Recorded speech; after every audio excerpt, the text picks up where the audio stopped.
Hi guys! I know that you already know how to use simple past and present perfect, but it is very common to see some mistakes here and there, some expressions that you think like, oh, but this is in the past. Why do I have to use present perfect? So today we're going to see a few situations and contexts where we use simple past or present perfect. For simple past, it's as it says, it's very simple. It's always for finished events. When something starts and finishes in the past, and that's the end of it, and we know the time of occurrence. For example, I went to Mallorca last week. I was in Mallorca last week. It means that this week I am no longer in Mallorca, and that was it.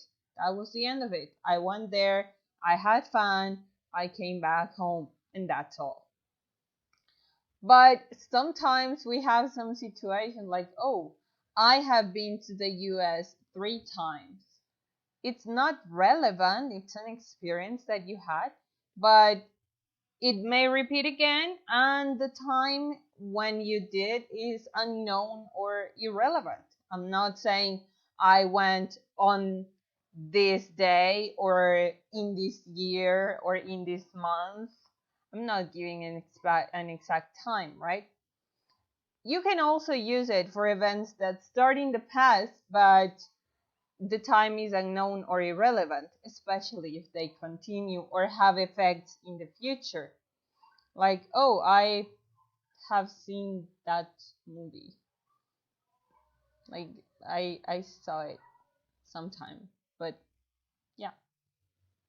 Or the Ukraine war.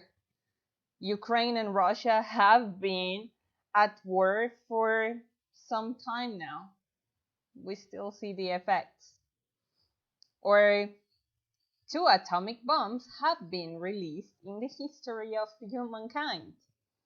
We still see the effects of Hiroshima and Nagasaki today. But that's getting a bit gloomy, isn't it? Let's go to something easier. We can also use it for recently past events, something that happened just now or something that already happened. For example, oh, I have already done that homework. It's okay. Or also like, oh, I have just finished that TV series. It's awesome. I love it.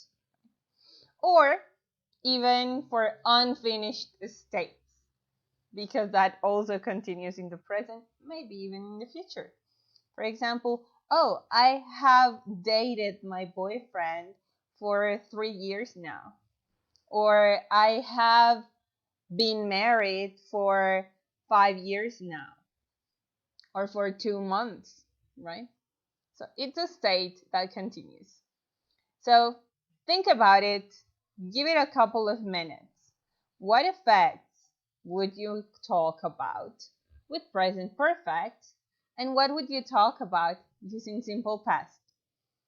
Write some comments here in the forums for us to see how you would use these two structures. In what situations would you use each of them? That's it for today, guys. Thank you so much for joining me, and I'll see you in the next video. Bye!